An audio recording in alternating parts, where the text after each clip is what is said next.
previsiones del Banco de España para el 2053 es que si queremos tener el sistema de pensiones que tenemos ahora y la sostenibilidad que tenemos en nuestro país, necesitamos 30 millones de personas, ¿no?, en edad de trabajar.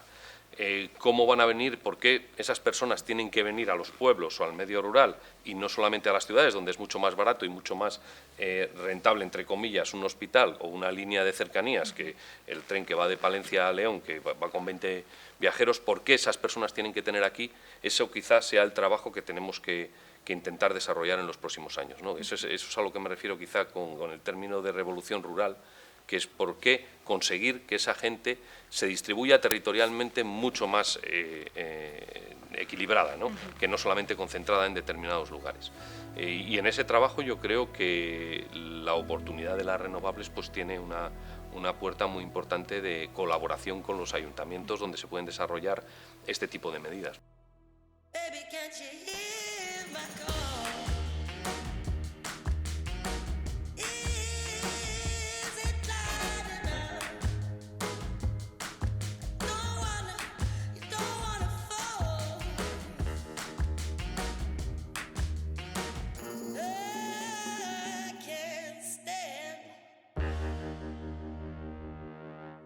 Buenos días, Luis. Hola, Erika. Aquí acabo de llegar a Paredes, así que no sé, cuéntame un poco dónde estoy, quién eres y... Bueno, pues estás en el Centro de Artes Escénicas Jorge Manrique, en la localidad de Paredes de Nava, donde en este caso soy el alcalde. Y bueno, pues este sitio es un lugar muy especial, tanto históricamente, porque está en lo que era la antigua iglesia de San Francisco, muy vinculada a los condes de Paredes históricamente, que son de los que viene Jorge Manrique, la familia Manrique. Rodrigo Manrique es el primer conde de Paredes, y toda esa familia pues se vincula a la localidad y concretamente a este sitio. Y años después, siglos después, pues mira, este lugar ha acabado convirtiéndose en lo que hemos llamado un centro de artes escénicas, un lugar para la cultura, no solo para esta localidad, sino para todos los de alrededor, y tiene mucha historia, en tanto la construcción, porque ha buscado restaurar todos los elementos que quedaban del antiguo convento, de la antigua iglesia, pero también en la utilización de materiales como el barro, como la madera, muy sostenible todo y muy encajado. El resultado es muy bueno. Desde que se abrió hace 8 meses llevamos más de 2.000 espectadores, más de 50 eventos. Bueno, y es un elemento de dinamización cultural de la vida en un pueblo de Castilla como es Paredes, ¿no? Ese es el lugar, y además tiene otra singularidad, que la obra, que es una obra que fue financiada por el Ministerio a través del programa del 1,5% cultural, el 50%, de 2,5 millones de euros. La otra parte fue financiado por la Junta de Castilla y León, la Diputación y el Ayuntamiento. Pero esto era un ayuntamiento que no tenía recursos, pero justo en ese momento recibió la licencia de obra de un parque eólico, y con eso hemos podido afrontar esta obra pues sin tener que pedir un préstamo, y bueno, es una utilización de ese dinero directamente a una dotación cultural. Creo que tenemos muchas cosas en común. ¿Y cuántos años llevas de alcalde? Pues yo llevo desde el 2015, pero es verdad que quizá el cambio de modelo de gestión ha empezado a ocurrir hace menos años. Pues podemos decir que después de la pandemia ha habido un cambio en el modelo de cómo enfocar todo. Pues yo creo que tenemos muchas cosas en común que vamos a poder Bueno, tú hablar. también vives en Palencia, ¿no? Exacto. Sí. Soy palentina de adopción. Bien. Soy de Valladolid, pero desde hace unos años vivo precisamente en la provincia de Palencia, en un municipio más pequeño que Paredes de Nava. Es una pedanía de Barruelo de Santullán, se llama Bustillo, y ya te digo, somos 10 vecinos, por tanto muchísimo más pequeño que Paredes. Yo fui allí porque yo trabajo precisamente en una empresa de energías renovables, y es una empresa noruega, de propiedad 100% del Estado noruego, que su forma de trabajar es totalmente diferente, nos permiten teletrabajar, y es lo que me permite poder desarrollar mi trabajo como directora de sostenibilidad en una empresa de energías renovables multinacional en el medio rural de Castilla y León. Un medio rural y medio natural, ¿no? Porque la montaña palentina es un lugar especial, y desde luego, si te gusta la naturaleza, te gustan prácticas deportivas, pues es el lugar, ¿no? Además tampoco está ni masificado, es un sitio ideal la montaña palentina. Efectivamente, de hecho es uno de los motivos por los que me fui a vivir a esa zona. Soy amante del patrimonio natural, del patrimonio cultural, también del desarrollo local, porque a lo largo de mi trayectoria profesional he trabajado en temas de desarrollo local, pero ya hace unos años hice una tesis doctoral precisamente vinculada a los nuevos pobladores en el medio rural de Castilla y León. Analizaba la población que se iba de la ciudad al medio rural a vivir y dentro de esa dinámica yo quería ser un ejemplo de ello. Entonces es también otro de los motivos que me llevó a vivir en una zona rural. Y ya te digo, trabajando en una empresa como Statkraft, que te permite el teletrabajo, el poder desarrollar tu vida, que al final la traslado, digamos, a la estrategia de la empresa, es, pues digamos, un buen estilo de vida, vamos a decirlo así. Mira, hace poco estuvimos la concejala de repoblación de Paredes y yo precisamente en Barruelo y Brañosera, porque están con un proyecto de repoblación también. Nosotros aquí llevamos ya 2 años con una oficina de repoblación que hemos conseguido 120 nuevos vecinos y para contar nuestra experiencia allí, pero claro, nosotros nos hemos dado cuenta de que el tema de la repoblación y las localidades tienen que obedecer a un modelo distinto, cada uno tiene que elegir su modelo, porque el atractivo que tiene la montaña palentina para determinado tipo de pobladores nuevos que pueden tener un perfil de edad y de aficiones relacionadas precisamente con la montaña es muy distinto al que puede haber aquí en Tierra de Campos, ¿no? Donde a lo mejor los perfiles son muy distintos, pero también nosotros a lo mejor tenemos la cercanía a determinados servicios sociosanitarios para la gente mayor. Entonces, eso nos hizo pensar de que cada uno tiene que elegir su modelo, ¿no? Nosotros elegimos un modelo que se basa en la cultura y en el sector agroalimentario, ¿no? Y eso ligado al proyecto de repoblación. Son como 3 puntales.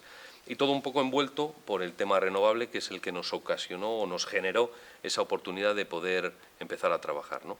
Es verdad que después de la pandemia y la guerra de Ucrania, cuando llegó la guerra de Ucrania 2 años después, se desataron, nosotros movimos desde aquí casi 200 refugiadas que íbamos mandando a distintas localidades y eso hizo que nos diéramos cuenta del potencial que tiene un ayuntamiento para actuar. O sea, ahora ya no es el momento de la diagnosis ni de los problemas, sino había que actuar. Íbamos perdiendo población, como pasa en muchos sitios de España rural, y había que empezar a hacer algo. Y a raíz de ahí y de una serie de conciencia que había venido de muchas ferias precisamente en Soria, en muchas actuaciones, bueno, pues se había ido generando una idea que nos permitía ya empezar a actuar. Y a raíz de eso se generó la oficina de población, como te digo, mira, pues si hubieras estado haciendo tu tesis, a lo mejor podíamos haberte ayudado, ¿no? Porque son 120 nuevos vecinos los que han venido, tenemos previsión en los próximos meses de la llegada de otras 8 familias, otras 40 nuevos pobladores, y bueno, cómo esa integración social y las conclusiones que estamos sacando a diario en ese proceso de innovación, bueno, pues nos están haciendo abrir puertas nuevas casi todos los días, ¿no? Es una puerta que no estaba explorada y que creemos que estamos haciendo un camino a medida que vamos avanzando. Fíjate, tú me has citado que cada municipio elige su modelo. Nosotros en Statkraft precisamente también lo hacemos. Nosotros lo que hacemos es analizar las características socioeconómicas de cada territorio, porque lógicamente no es lo mismo un municipio en montaña palentina, o sea, incluso en Castilla y León, que aquí en Paredes. Nosotros tenemos proyectos solares y eólicos por toda España. Nosotros desarrollamos, construimos y operamos parques eólicos y solares, aunque bueno, estamos abiertos a nuevas tecnologías, pero precisamente estudiamos cada territorio para crear un modelo, o sea, es decir, crear una estrategia ad hoc, porque para nosotros no es solo llegar a implementar un proyecto y irnos. Para nosotros un proyecto tiene una vida útil aproximadamente de 30 a 35 años. Para nosotros es vital poder quedarnos en el municipio y hacer políticas que vayan en beneficio a la comunidad local. Nosotros, además de, como te he dicho, somos una empresa noruega, ya tenemos altos estándares de sostenibilidad, también tenemos una propia estrategia en España. En España tenemos unas políticas vinculadas a comunidades locales. Bueno, política ambiental sin duda también es muy importante, pero creo que lo que tenemos en común es ese compromiso con la comunidad local y nosotros precisamente es como trabajamos. Bajamos a terreno, o sea, dices, con mi tesis doctoral hubiese venido aquí, igualmente lo hacemos con todos nuestros proyectos, nos reunimos con todos los grupos de interés, desde alcaldía, a asociaciones, a vecinos, con el objetivo de dar a conocer los beneficios que tiene un proyecto de energías renovables, que muchas veces son desconocidos, y más con el fenómeno que tenemos ahora de, bueno, como en las siglas en inglés de NIMBY-PIMBY, o sea, no detrás de mi casa. Pero al final también estamos en un momento que estamos en una transición energética y necesitamos este tipo de proyectos. Y creo que vosotros sois un buen ejemplo. Yo te podría poner ejemplos de nuestros proyectos, pero bueno, teniéndote a ti, sí que me gustaría ver tu punto de vista. Estás comentando, esa visión de las energías renovables en el territorio, o sea, porque las energías renovables se ubican en un sitio con una agricultura, con unas localidades, con una cultura, con un patrimonio, es algo que se ha empezado a iniciar, pero hay que avanzar mucho más. O sea, no es llegar el parque produce la luz para donde sea, no, tiene que vincularse mucho más al territorio. En este caso, por ejemplo, nosotros también creemos que la soberanía energética y la soberanía alimentaria pues deben de buscar esa unión. Hay muchos puntos que tienen que generarse para la mejora de la vida donde se ubican esas renovables, ¿no?, de la gente que está allí. Yo creo que se está avanzando, es algo que hace unos años no se pensaba. Tú, mira, me estás diciendo que tu empresa pues tiene toda esa componente que creemos fundamental para el desarrollo de estas energías. También nosotros nos hemos dado cuenta de una cosa: en los niveles de despoblación o de combatir la despoblación a nivel autonómico, a nivel estatal o bajamos al nivel local, en los niveles que están por encima del municipal vemos que se habla mucho, pero al final es muy difícil concretar. Las inercias de las administraciones son muy grandes. Y nosotros en las renovables hemos encontrado el sustituto de esa ayuda que no llega por otros sitios. O sea, si nosotros queremos discriminar positivamente a nuestros vecinos, lo podemos hacer con los fondos que recibimos en este caso, nosotros tenemos 2 parques eólicos en marcha. Bueno, pues eso a lo mejor nos permite pensar en un centro de día para mayores que no está metido dentro de líneas oficiales. Nosotros lo podemos ofrecer a nuestros vecinos. Podemos ofrecer líneas de transporte a los municipios de alrededor, y de modo que evitamos exclusión financiera, exclusión comercial, porque todas esas gentes, que además son gente mayor, puede venir a nuestro pueblo y pagamos ese transporte, que además descarboniza con eso, o un vehículo eléctrico compartido.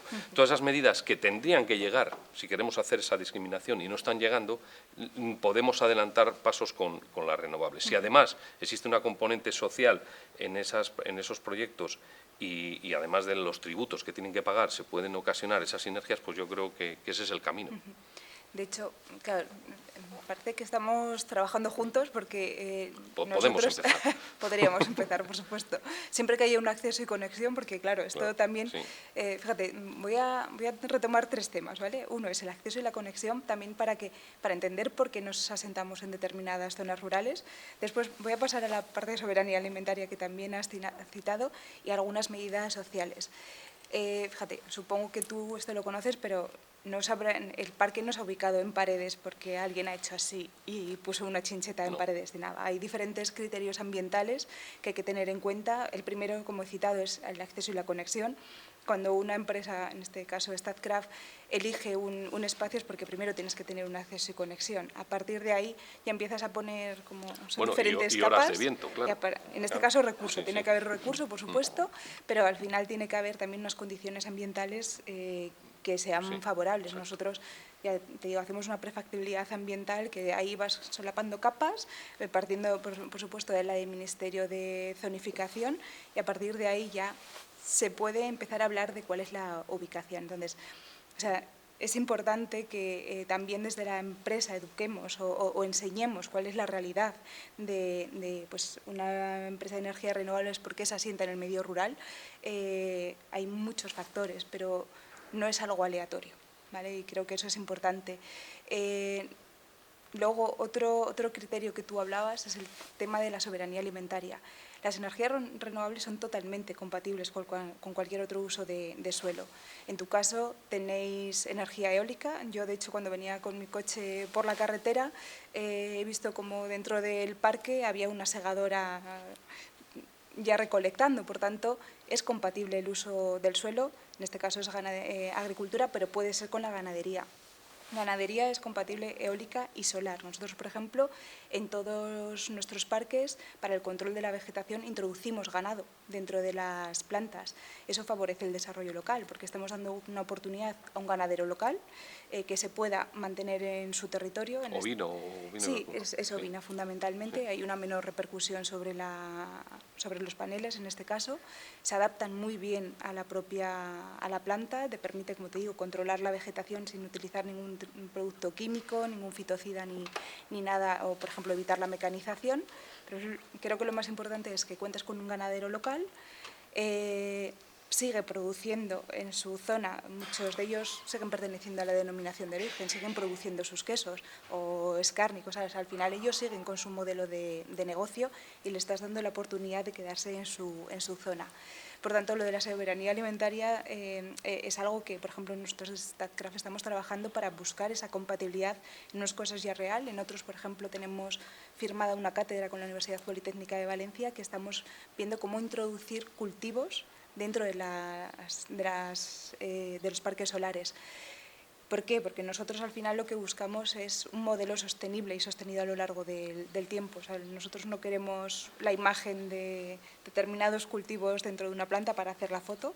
Mi equipo de comunicación estaría feliz de eso, pero al final nosotros buscamos que tenga una repercusión sobre, por ejemplo, en este caso, los agricultores de la zona, sobre cooperativas de regantes, sobre cooperativas agrícolas. De hecho, en Comunidad Valenciana, por citarte ejemplos fuera de Castilla y León, estamos llegando a acuerdos con asociaciones en este caso ganaderos, con el objetivo de compatibilizar ambas actividades.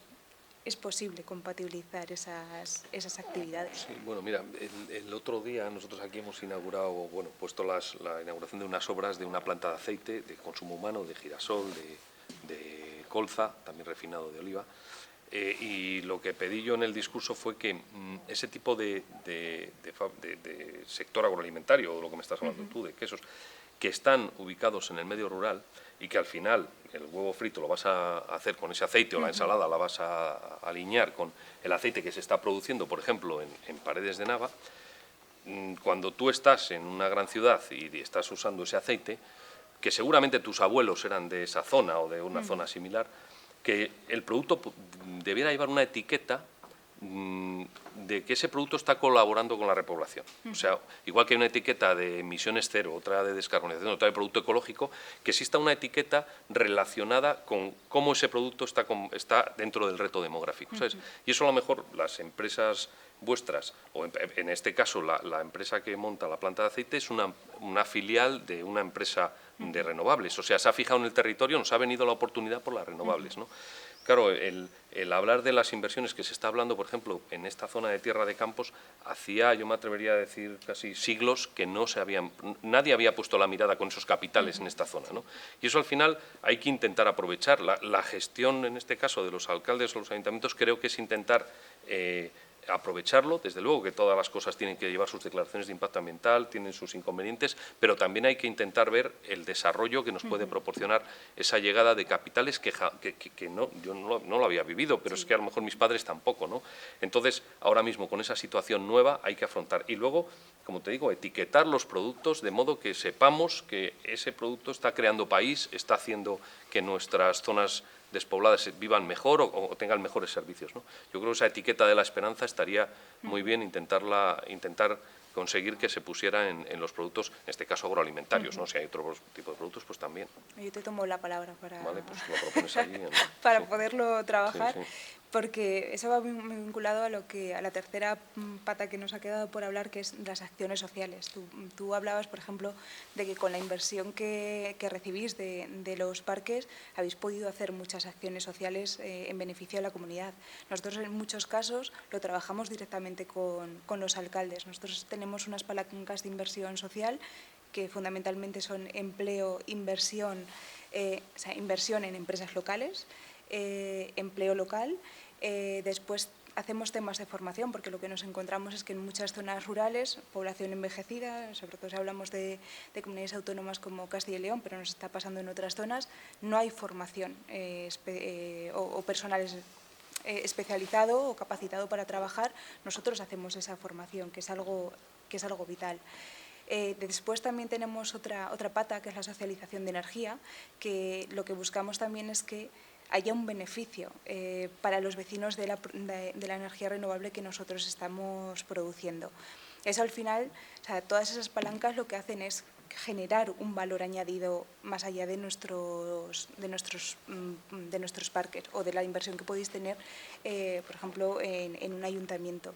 Nosotros también trabajamos otro tema, que tú lo decías, la importancia de lo social. Todos nuestros parques, por ejemplo, cuando contratamos gente local, estamos ayudando a mantener familias en el medio rural. Por tanto, o sea, yo no te voy a decir que fijamos población, ¿vale? Porque no te digo que fijamos población, pero sí que te digo que permitimos que con nuestros proyectos muchas familias se mantengan. Te voy a citar un ejemplo. Nosotros en Talayuela, además de hacer un plan de formación, un plan de empleo, con el cual dimos trabajo a más de 300 personas del municipio de Talayuela, algunas de esas personas siguen trabajando con nosotros. O sea, una persona que trabaje que viva en Talayuela, que pueda trabajar en una multinacional teletrabajando, creo que es algo también muy importante, y eso es fijar población. Te voy a contar el ejemplo de mi compañera Martina. Martina vivía en Madrid con su familia y hace unos años decidió irse a Talayuela a vivir, volver al pueblo.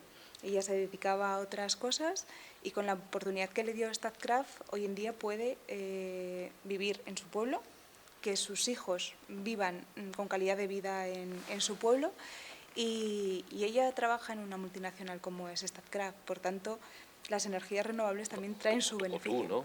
O yo soy otro ejemplo. Sí. Al final, no solo son las oficinas de Madrid y de Valencia, sino que hay gente que estamos trabajando incluso en los proyectos, ¿vale? Porque al final hay esa implicación con lo local, y eso solo lo conseguimos con un diálogo activo y abierto y constante con la comunidad. Bueno, aparte, decías tu amiga que tenía hijos, ¿no? Decías, ahí yo veo, por ejemplo, nosotros en estos 120 vecinos, que claro, les hemos analizado mucho y sacamos muchas conclusiones, hemos detectado, por ejemplo, la importancia de la educación rural, de la educación, un colegio público en un pueblo como el nuestro, en cualquier pueblo de Palencia o de Castilla y León, que tiene los índices indicativos más altísimos, ¿no? Mejores de España y son muy buenos, pues eso sí que se valora por gente que a lo mejor en sus países están teniendo problemas con la educación de sus hijos. Esa gente valora muchísimo ese colegio, valora la seguridad del niño en la calle, todo eso. Eso es el tema de la educación, es un tema para estudiar, incluso potenciar. Porque si lográsemos que esa educación encima fuera mejor que las de las ciudades, imagínate, por decir algo, ¿no? Que un niño de Paredes de Nava sale hablando inglés, francés y alemán perfectamente. Bueno, pues estamos dando otro plus de discriminación positiva y no han tenido que cambiarnos la legislación ni nada. Sí. Y eso sí que se puede hacer, porque encima maestros tenemos, no es como el tema de los médicos, ¿no? O de los curas, que no hay vocaciones, pero maestros hay. Por lo tanto, por ejemplo, ese tipo de medidas que se pueden hacer entre todos, empresas o administraciones, posibilitarían la llegada también de mucha gente de las ciudades que está muy pendiente de la educación de sus hijos y que podría teletrabajar, por ejemplo, o desarrollar su trabajo en un pueblo. Ese tipo de medidas que nosotros estamos, o de conclusiones que estamos sacando continuamente, creemos que debiera de crearse grupos de pensamiento para llevarlas a cabo, y que son cosas que tampoco son muy disparatadas. No es hacer un hospital en cada pueblo, es potenciar la educación, por ejemplo, y la educación pública, ¿no? Ese tipo de medidas creemos que se pueden tomar, que se pueden hacer. Por ejemplo, la llegada de talento. Nos está llegando muchísimo talento. Estamos empeñados en retener el talento, algo extremadamente difícil, porque nuestros jóvenes con 20, 30 años también quieren ir a ver mundo y quieren salir. Pero hay gente con un talento, una formación en otros países que puede desarrollar aquí mucha labor y muchos proyectos, ¿no? Por lo tanto, canalizar o hacer ese cauce más fácil, también hay que pensar sobre ello. Las homologaciones de los títulos, por ejemplo, del carnet de conducir, ¿no? Necesitamos transportistas, pero no llega la homologación hasta que... ¿sabe? Hay mucho sobre lo que pensar, y creemos que ahora mismo las conclusiones y la revolución rural se está desarrollando desde los ayuntamientos, desde determinadas ideas imaginativas, la adaptación de cada modelo de repoblación en los lugares, y entonces debemos de... lo que te digo, creo que la revolución rural va a llegar de abajo arriba, no de arriba abajo, ¿no?, en la administración. Y por lo tanto esas conclusiones nosotros estamos intentando plasmarlas porque a través de la Concejalía de Repoblación, con el tema de la vivienda, por ejemplo, el tema de la vivienda, hace años nadie hablaba de la vivienda en el medio rural y hoy en día es una necesidad que está ahí, pero ya ahí sí que tenemos un responsable en materia de vivienda, unos responsables, ¿no?, unas administraciones. No es como la repoblación ¿dónde viene regulada? No viene regulada ni en la Constitución, ni en los estatutos, ni nada, pero los ayuntamientos de pronto asumimos esa competencia. Ya no tenemos solamente que preocuparnos de las tuberías, del alumbrado, del cementerio, sino que tenemos que intentar repoblar.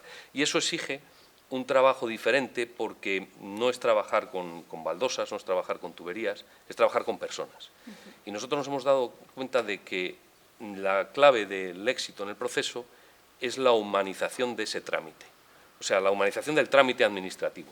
Y eso solo va a tener éxito cuando veamos que quien viene es otra persona como nosotros, que hay que integrarla en una sociedad, ¿no?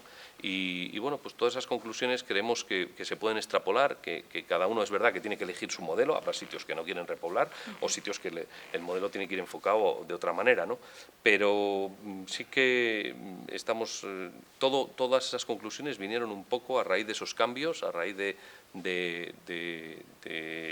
determinadas circunstancias que se produjeron y bueno, pues ahora es una pena, como te digo, que tu tesis ya la hayas acabado porque podíamos haber hecho otra, ¿sí? Bueno, sigo siendo investigadora cuando el tiempo me lo permite. Colaboro con un grupo de investigación que se llama Mundo Rural de la Universidad de Valladolid. Entonces, siempre que tengo posibilidad, sigo investigando. Entonces, no descarto volver a investigar sobre el tema, sobre todo, y en este caso, fíjate, lo vincularía a las energías renovables, porque con el ejemplo que tú nos estás poniendo, estamos viendo que es totalmente compatible, que tiene su efecto positivo, que tiene sus beneficios y nuevamente estamos alineados con tres temas que has citado, que uno es la educación, el talento y la vivienda. Nosotros, por ejemplo, en estas tres patas, por ejemplo, en la educación, aparte de los planes de formación que te digo que hacemos para dar oportunidad a la gente que vive en el medio rural, porque al final tú no solo generas una oportunidad para esa población local, al final es gente que vive en una comarca, tú piensas a nivel municipal, pero también es una comarca. Muchas veces un grupo de acción local también te permite dinamizar un proyecto, te puede permitir dinamizar un proyecto de energías renovables a más escala que la municipal. Nosotros tenemos casos que mucha gente que hemos formado en un municipio X después está trabajando en otros parques, en otras zonas, incluso. Fíjate, y vuelvo al ejemplo de Talayuela, nosotros tenemos ejemplos de gente que empezó a trabajar con nosotros que ahora son jefes de proyecto en Extremadura, en otras áreas. Por tanto, estás generando una oportunidad laboral en un nicho de empleo al final que estamos en un sector emergente. Comentabas atracción de talento. Nosotros tenemos un programa de becas que se llama precisamente Atrayendo Talento. Nosotros becamos a los más jóvenes con el objetivo de, les damos una pequeña ayuda con el objetivo de que se sigan formando y si sobre todo es vinculado a energías renovables, nosotros decimos que somos un sector multisectorial. Tú puedes pensar en un ingeniero, pero puede haber desde un ingeniero, alguien de derecho, recursos humanos, yo misma que soy geógrafa. O sea, al final somos un equipo multidisciplinar trabajando en energías renovables. No siempre nos tenemos que ir a la imagen del ingeniero. Entonces, nosotros, por ejemplo, tenemos ese programa de becas de Atrayendo Talento para motivar a los más jóvenes a que sigan estudiando. La tercera pata que has citado es la de la vivienda. Nosotros, por ejemplo, en los proyectos que hemos desarrollamos, operamos, construimos y ahora operamos en Cádiz, en ese municipio tuvimos problema de alquiler de vivienda. Se vació todo, o sea, la bolsa que había de viviendas disponibles se vació y estábamos próximos a Jerez de la Frontera. Pero nosotros, lógicamente, el equipo que iba a trabajar durante la construcción se quedó en el propio municipio. Eso ha sido una repercusión muy positiva, no solo a nivel vivienda, que digo, no había viviendas disponibles, sino que eso ha generado una economía indirecta, porque al final tú contratas empresas locales dentro de ese plan de inversión que te he dicho, y tú sabes que vas a trabajar con la constructora, con determinados servicios que puede haber, que no siempre tampoco les encontramos en el medio rural. Pero luego hay una inversión indirecta. Todas esas personas que se han ido a vivir a esa zona, que algún compañero se ha quedado allí a vivir, están desarrollando su vida allí. Consumen en Venta Durán, ¿sabes? Por ejemplo, nosotros vamos a Venta Durán y ya te conocen, consumen en el restaurante local, compran en el supermercado, van al fisio, a la farmacia, al podólogo, al gimnasio. Al final tú estás generando una inversión indirecta. Directa, ya digo, la que haces a las empresas, directa la que se hace al ayuntamiento, pero después hay una inversión indirecta que tampoco se ve. Entonces, creo que eso también es muy importante enseñarlo. Tú nos estás citando algunos beneficios, pero es que son beneficios que casi nunca se ven y que estás ejerciendo sobre ese municipio, sobre la economía local. Volviendo al caso de Talayuela, otro ejemplo que tenemos es una empresa que se dedica a imprimir, a hacer imprenta. Está recibiendo pedidos a nivel nacional. O sea, es una empresa local y están empezando a servir a nivel nacional. Eso también es su repercusión positiva. ¿Sabes? Entonces, eso no se suele ver, pero creo que es muy importante, creo, el punto de vista que estamos dando, porque las energías renovables tienen su efecto positivo sobre el territorio.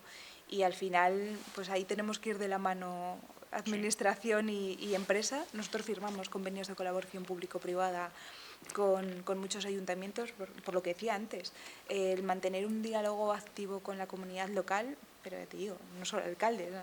Yo me siento con alcaldes, vecinos y con cualquier agente que se pueda haber beneficiado a nivel local. Sí, bueno, hay que repensar y seguir pensando, porque todas estas conclusiones están saliendo estos últimos años, pero, por ejemplo, ¿por qué se beneficia solo el pueblo donde se pone la instalación? ¿Por qué no se beneficia toda la zona? ¿Cómo llegar a las explotaciones agrarias, a las modernizaciones de regadío, a muchas cosas, ¿no? Decías también que sigues estudiando en la universidad. Mira, nosotros con la Universidad de Valladolid, precisamente, hemos presentado hace poco un estudio a raíz del, ahora te comento cómo funciona la oficina de repoblación, del funcionamiento y hemos determinado todas las una estimación de necesidades laborales en la provincia de Palencia, sin contar aspectos sociosanitarios y de la automoción, que en Palencia es muy potente, ¿no?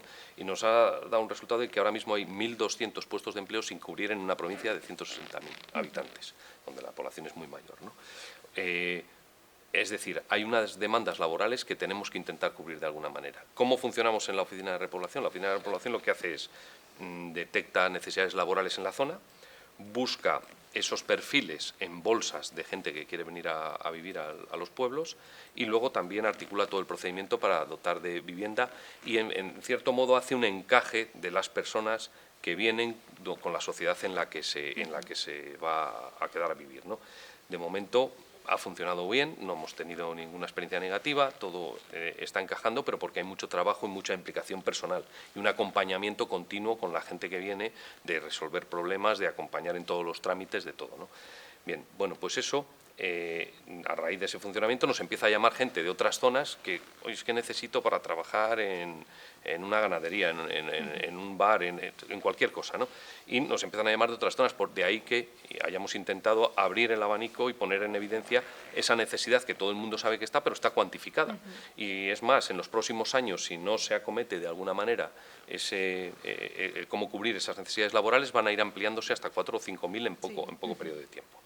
Eso nos hace pensar que hay que articular procedimientos para conseguir esos trabajadores, porque bueno, las previsiones del Banco de España para el 2053 es que si queremos tener el sistema de pensiones que tenemos ahora y la sostenibilidad que tenemos en nuestro país, necesitamos 30 millones de personas, ¿no?, en edad de trabajar.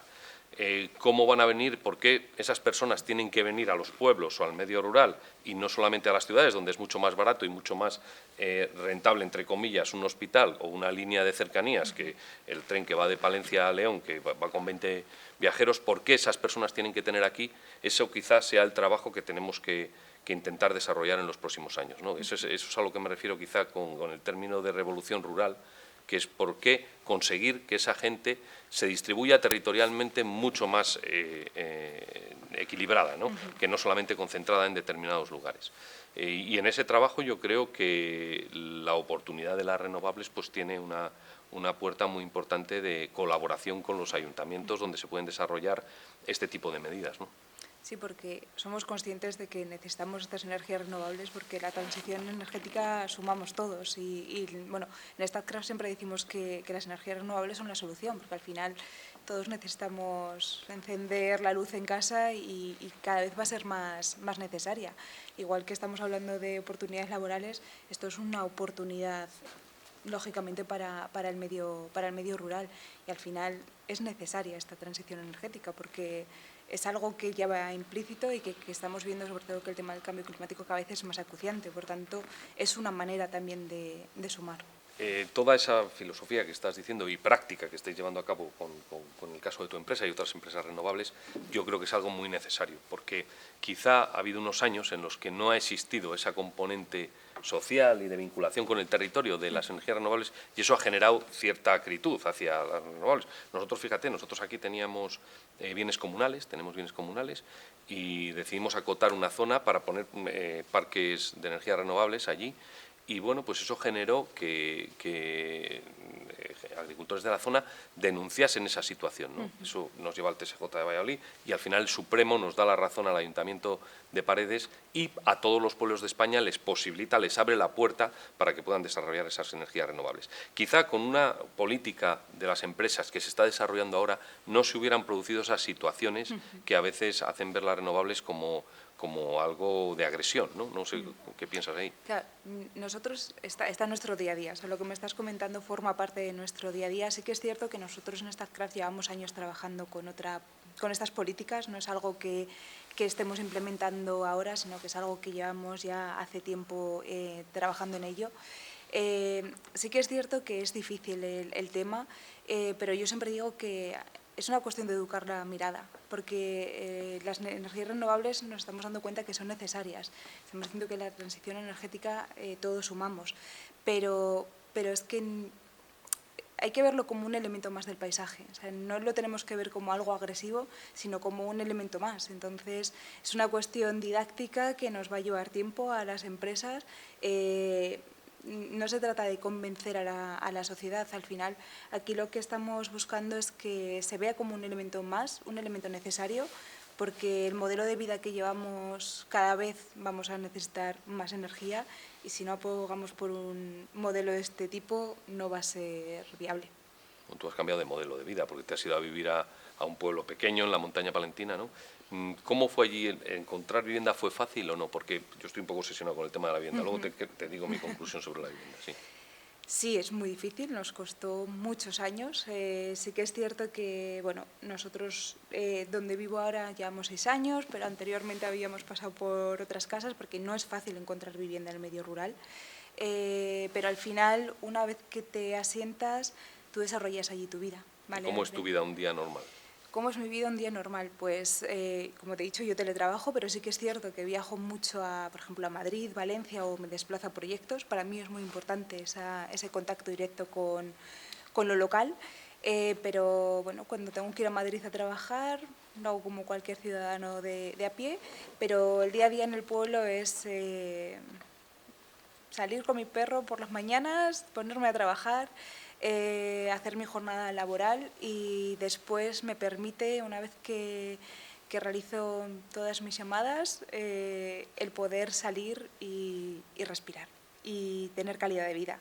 Es una manera de desconectar, me permite estar en contacto con la naturaleza, que al final es una de mis pasiones, y también me permite vivir de cerca, pues luego poderme sentar, el poder entender la realidad de lo rural, porque al final yo estoy con mis vecinas, que la media de edad son 80 años, entonces también hablar con ellas me permite tener otra perspectiva de lo rural. Tú me hablabas de bienes comunales, yo tengo derecho a suertes, o sea, claro. Mucha gente no sabe lo que es un derecho a suertes. ¿De leña? Son de leña. Yo, por ejemplo, aunque hoy estoy así vestida, normalmente me calzo mis botas de montaña, voy al monte a coger leña, entonces es un modo de vida totalmente diferente del de la ciudad, pero no es incompatible, como estamos viendo. Yo puedo desarrollar mi trabajo como responsable de sostenibilidad en una empresa multinacional, vivir en el medio rural y al mismo tiempo poder desarrollar mi trabajo, que me apasiona, pero también poder vivir en una zona que me encanta y que me permite tener el estilo de vida que quiero tener. ¿Y la vivienda que tienes, estás en alquiler o en compra? En alquiler. En alquiler. Sí. Bueno, pues entonces fuiste afortunada. Nosotros aquí, por ejemplo, más o menos con el proyecto nuestro tenemos unas 30 y tantas viviendas en alquiler en marcha, que al final eso supone un dinero que no había, o sea, que está circulando, ¿no? También hemos calculado un poco el coste de la repoblación en nuestra provincia, lo que costaría ese modelo extenderlo por comarcas, pero la verdad es que, independientemente del tema económico, vemos que lo que tiene que haber detrás son determinadas iniciativas, determinadas personas que arropen ese procedimiento, ¿no? Y con el tema de la vivienda, quizá, porque es verdad que en los últimos años pues la política de vivienda pública ha sido muy sesgada, no ha sido muy clara. Nosotros nos hemos dado cuenta que, imagino que en los pueblos del norte de Palencia también pase, que hay viviendas vacías. Algunas sí que se venden y no están tan mal. Y en cambio ahora construir es muy difícil, es muy caro, pues la construcción ahora. Entonces, para hacer una política de vivienda efectiva y rápida, quizá lo mejor fuera a través de los ayuntamientos la compra de esas viviendas. Los ayuntamientos tienen conocimiento, aquí 8 o 10 viviendas podemos comprar a un precio mucho más barato que de nueva construcción y ponerlas en funcionamiento en régimen de alquiler, un alquiler vinculado a estos programas, ¿no? No sé si tú lo ves así o no. A ver, yo por ejemplo, una cuestión es a nivel personal, sí que es cierto, es difícil encontrar vivienda en el medio rural. Hay mucha vivienda vacía, pero no vivienda disponible. O sea, una cosa es que haya vivienda vacía disponible en el mercado, pero otra es que esté disponible para entrar a vivir. Entonces, yo ahí, por ejemplo, o sea, a nivel personal te digo que es difícil. A nivel empresa te digo que puede ser una manera de colaborar con...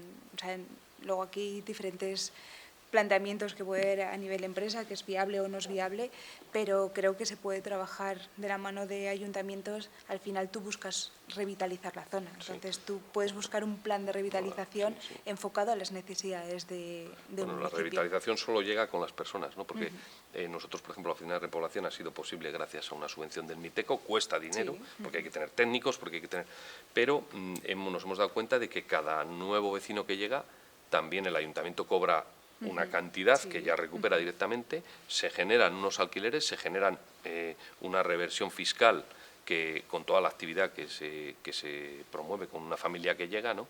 Y eso, bueno, pues también revierte mucho más en la sociedad una familia que llega que lo que nos cuesta traerla con un sistema de estos, ¿no? Entonces, bueno, al final también eso es para valorar, ¿no?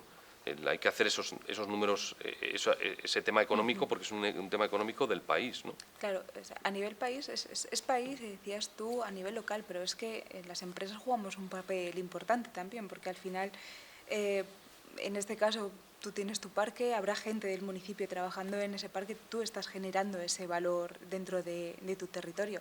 Y muchas de las personas, esos 120 que has citado, que se han venido a vivir a Paredes de Nava, han elegido Paredes de Nava y no han elegido Madrid.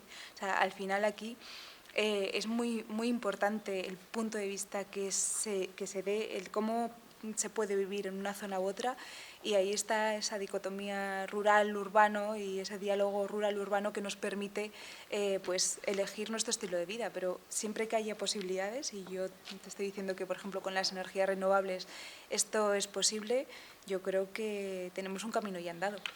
Es que además los pueblos, hay pueblos que están muy bien, ¿no? Hay pueblos cabeceras de comarca que tienen todos los servicios, que si la población baja se dejan de utilizar ciertos servicios, o sea, si desaparece el número de niños, desaparecen clases, las cartillas del médico son pocas y a lo mejor nos quitan un médico, todo eso hace que sea necesaria la optimización de esos sistemas educativos, sanitarios, de seguridad, de bancarios.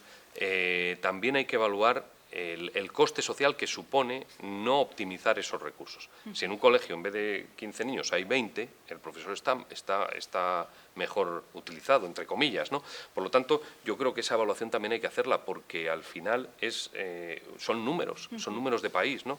Y no sé si se está haciendo en algún sitio, las empresas lo hacéis para lo vuestro, pero la Administración también tiene que valorar económicamente el coste de la despoblación y en este caso, o el de la repoblación. Ya no hay que hablar de despoblación, sino si conseguimos esto, cuánto nos revierte, y a lo mejor nos revierte también al señor que vive en una calle de una gran ciudad, ¿no? Porque al final es optimizar los recursos de todos. Efectivamente, pues creo que estamos acabando de manera totalmente alineada en muchos temas, Sí. y creo que es clave la colaboración público-privada a nivel nacional, regional y local. Con empresas, por ejemplo, nosotros siempre abogamos por trabajar en pro a la comunidad local, o sea, es ese compromiso que existe, no solo ya con las energías renovables estamos contribuyendo a nuestra lucha contra el cambio climático. Lo que pasa es que la colaboración público-privada y los ayuntamientos y las administraciones en general tenemos que remover ciertos obstáculos legales que nos tienen muy encorsetados. Entonces eso también hay que pensar en ese sistema, porque si no, la evaluación de la innovación en la administración es muy difícil. ¿Cómo valoras el gasto en innovación, ¿no? ¿Qué resultado tienes? No es echar aglomerado en una calle, que son tantos metros cuadrados a tanto, ¿no? Todas esas cosas yo creo que también es necesario irlas cambiando. Y bueno, lo que podéis hacer desde empresas potentes y además con un componente social por conocer esa realidad, yo creo que es positivo para todos. Pues yo tengo el compromiso en Statkraft de trabajar por ese compromiso con lo local, seguir trabajando de la mano de la comunidad local, y bueno, si algún día podemos trabajar juntos, creo que ya tenemos mucho camino andado. Sí. De momento ahora vamos a ver el Centro de Artes Escénicas, lo que se ha conseguido precisamente este ayuntamiento ha logrado gracias a esa envolvente renovable, ¿no? Perfecto, así que, si pues quieres... nada, yo encantada de verlo y seguro que cojo ideas para alguno de nuestros proyectos. Muy bien. Muchas gracias, Luis. A ti, Erika. Muy bien, vamos.